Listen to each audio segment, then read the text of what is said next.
दीक्षा के उपरांत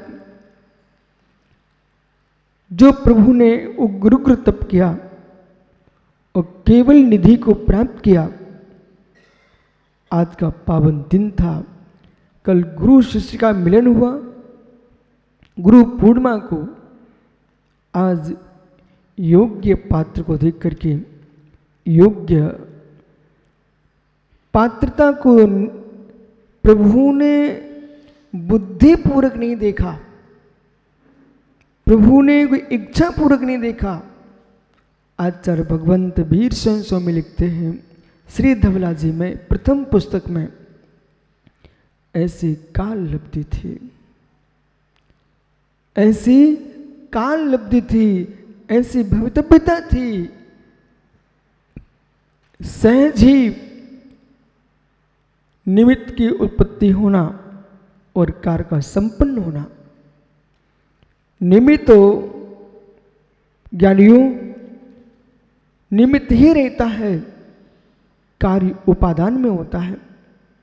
यही कारण है कि आज तीर्थंकर महावीर स्वामी की दुब्ब धुनि का प्रथम दिन है और आज 4 मुनिराजों ने, 3 मुनिराजों ने इलक जी सहित लघु मुनि के रूप में उन्होंने अपने श्री मुख से भगवान अनंत की देशना को आज प्रारंभ किया है।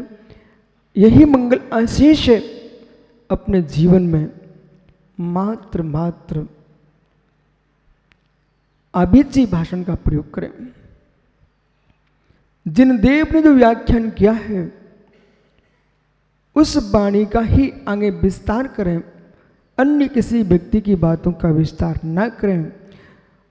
आपको दृष्टांत देना है, हमारे पुराण ग्रंथों में भरपूर है। नीति का प्रयोग करने हैं, नीति वाक्यक्रम कुरल का छत चूड़ामणि जैसे हमारे पास ग्रंथ हैं। न्याय का प्रयोग करना हो तो परीक्षा मुख से लेकर के अष्ट सहस्री तक ग्रंथ हैं। मित्र आचारण की व्याख्या करना है तो रत्नकंड श्रावकाचार से मूलाचार तक हमारे पास है। सिद्धांतों की व्याख्या करना है तो ज्ञानी गोमट सार जीव कांड से लेकर के श्री षटखंडागतम का ज्ञान हमारे पास है। गणित की व्याख्या करना है तो गणित सार, लोक विभाग, त्रिलोक परिणति, त्रिलोक सार और आचार्य वीर स्वामी ने श्री धवला की तीसरी पुस्तक में अखिलेश भैया जो गणित है, सारे विश्व के कंप्यूटर फेल है उस गणित के आगे।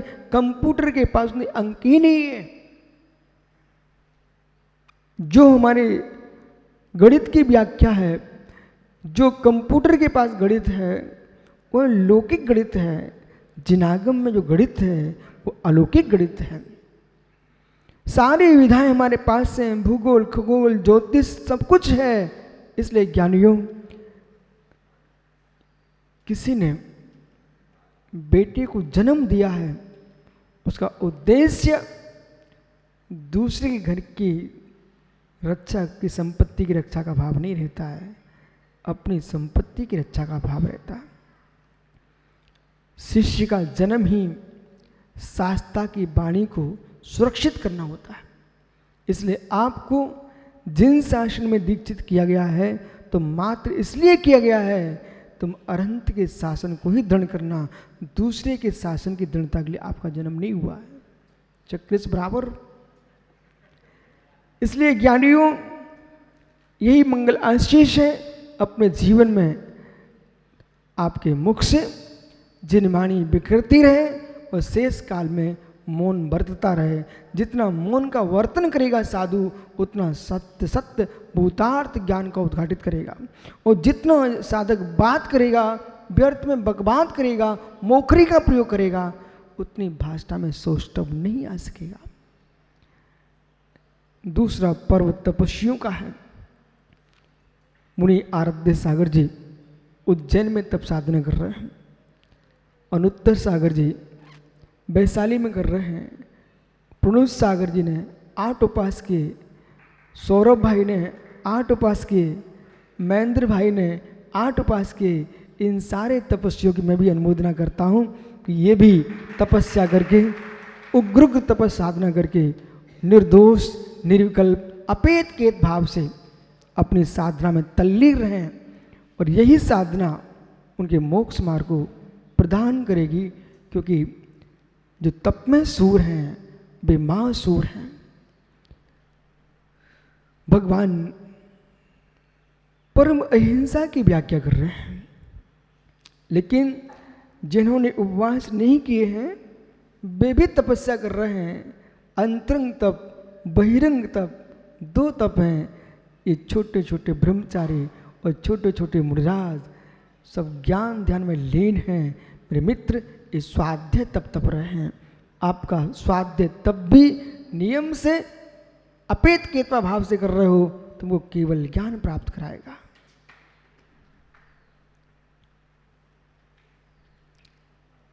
सारी साधना का उद्देश्य राग की निवृत्ति है। संपूर्ण साधना का उद्देश्य राग की निवृत्ति। संकल्प सागर खड़े रहते घंटों घंटों। मित्र, अपेत के भाव से खड़े होना, ऐसे खड़े होना कि सिद्धालय पर आपको खड़े होने को मिल जाए, ऐसे खड़े मत होना किसी बगीचे की शोभा बढ़ाना पड़ जाए। अपेत केतवा एक बेजीव है बेटा, जो ज्ञान चेतना को भोग रहे हैं अशरीरी सिद्ध भगवान। और सिद्धों का नियम है, यदि मुनिराज ध्यान में पद्मासन से निर्वाण को प्राप्त होते हैं तो सिद्ध शिला पर भी वो आत्मा सदा पद्मासन में रहेगी। यदि खड्गासन से मोक्ष होता है कारुसर्ग मुद्रा में, तो अवसास उनकी आत्मा कारुसर्ग मुद्रा में ही रहेगी।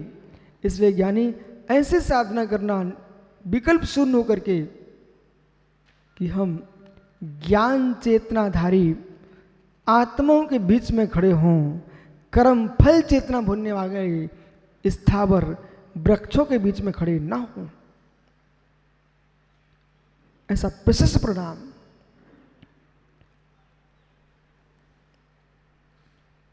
क्या करे भगवान। तीर्थंकर महावीर स्वामी ने जब वीर शासन प्रारंभ हुआ अपनी दिव्य दिष्टा में क्या कहा।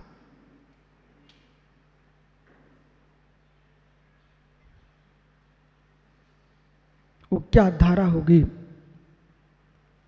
कितने गहरे में उतरे हुए होंगे। केवल्य ज्ञान, केवल्य ज्ञान, केवल्य ज्ञान। अखिलेश भैया, जो साधक केवल ज्ञान का आश्रय लेता है, चेतना दो रूप में प्रभायमान हो रही है। चेतना दो रूप में प्रभायमान हो रही है, ज्ञान रूप में और ज्ञेय रूप में।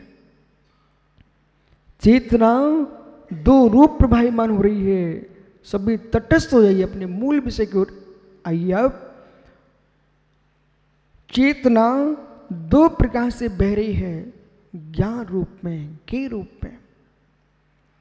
ऋणात्मक धनात्मक दृष्टि से विद्युत का प्रवाह चलता है। ऋणात्मक धनात्मक दृष्टि से विद्युत का प्रवाह चलता है। ऋणात्मक नहीं होगा तब भी मित्र काम नहीं चलेगा, और धनात्मक नहीं होगा तब भी काम नहीं चलेगा। ज्ञान रूप चेतना नहीं होगी तब भी कार्य नहीं बनेगा, और ज्ञेय रूप चेतना नहीं होगी तब भी कार्य नहीं बनेगा। तीर्थंकर परमेश्वर ने ज्ञान रूप और ज्ञेय रूप दो दृष्टि से तत्व की मीमांसा की है।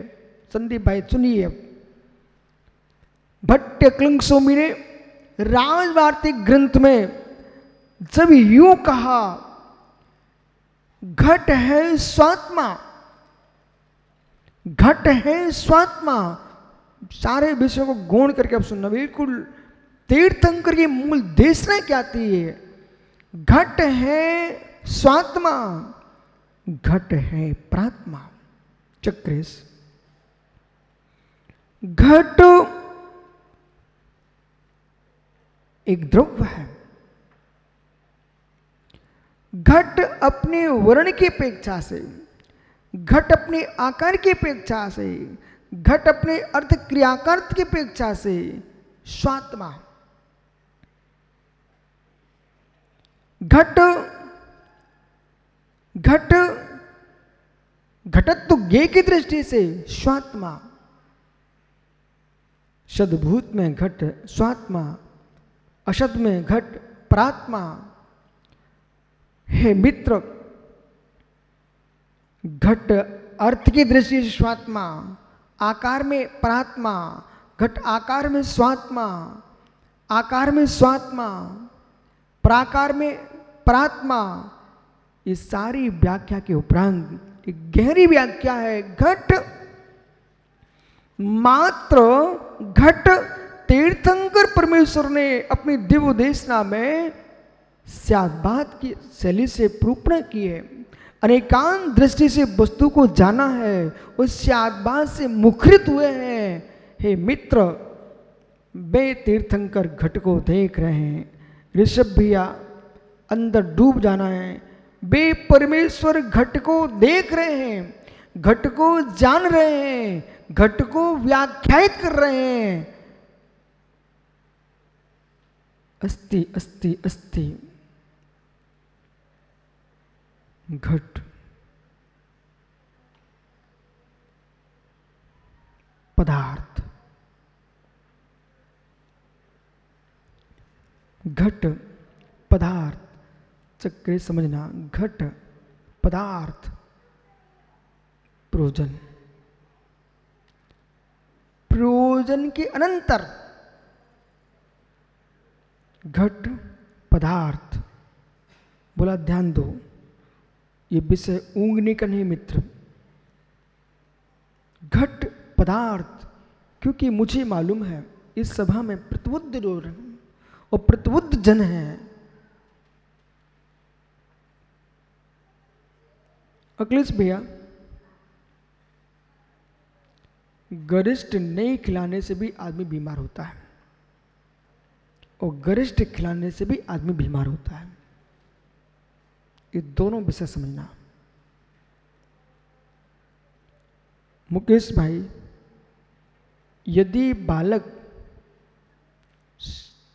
तुरंत प्रसूता है, उसको मां का ही दूध वजनदार दिखे, उसे भैंस का दूध कैसे पिलाया जा सकता है?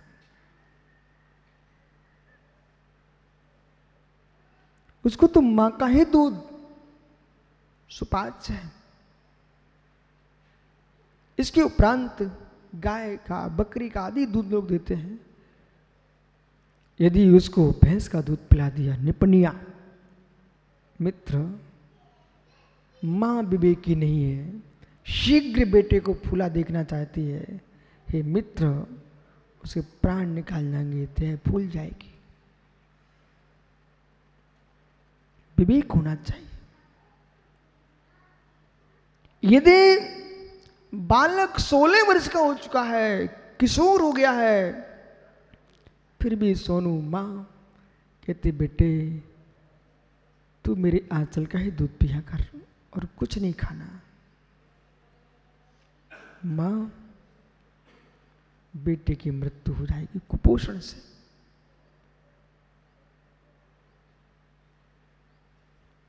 उसकी क्षमता को देखिए, योग्यता को देखिए।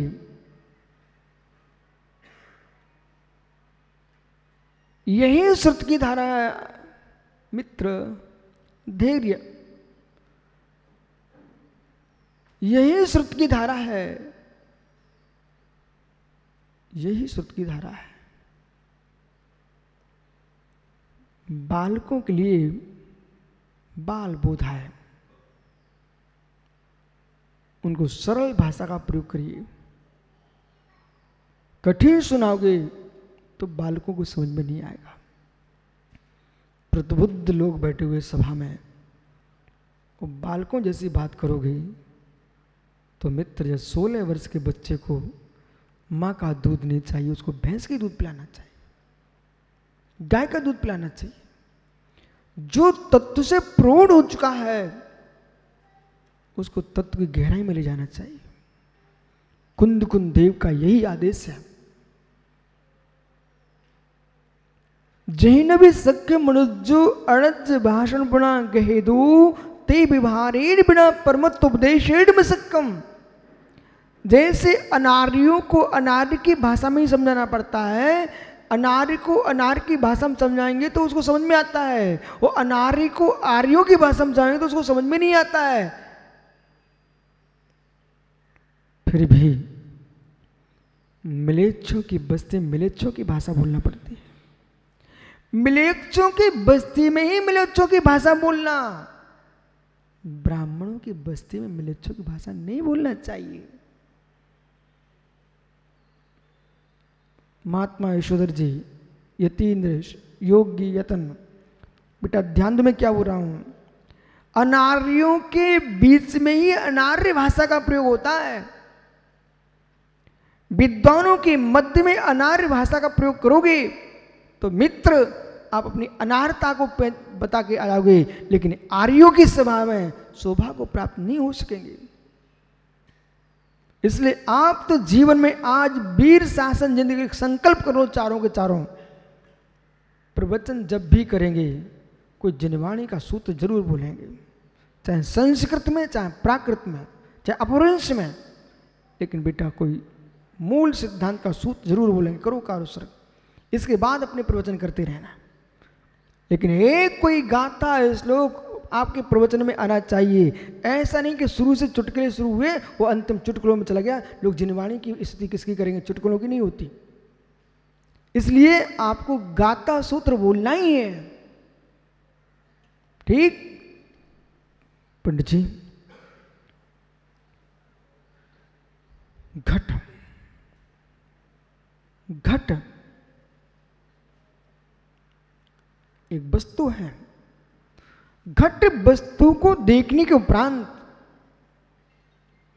24 घंटे घट को लटका के नहीं जाना पड़ता। जो जो उपाध्याय अध्यापक, जो जो अध्यापक कक्षा में पढ़ाता है वह सब कुछ कक्षा में होता नहीं है। बराबर? जो जो कुछ कक्षा में पढ़ाया जाता है वो सब कुछ कक्षा में होता नहीं है, होता है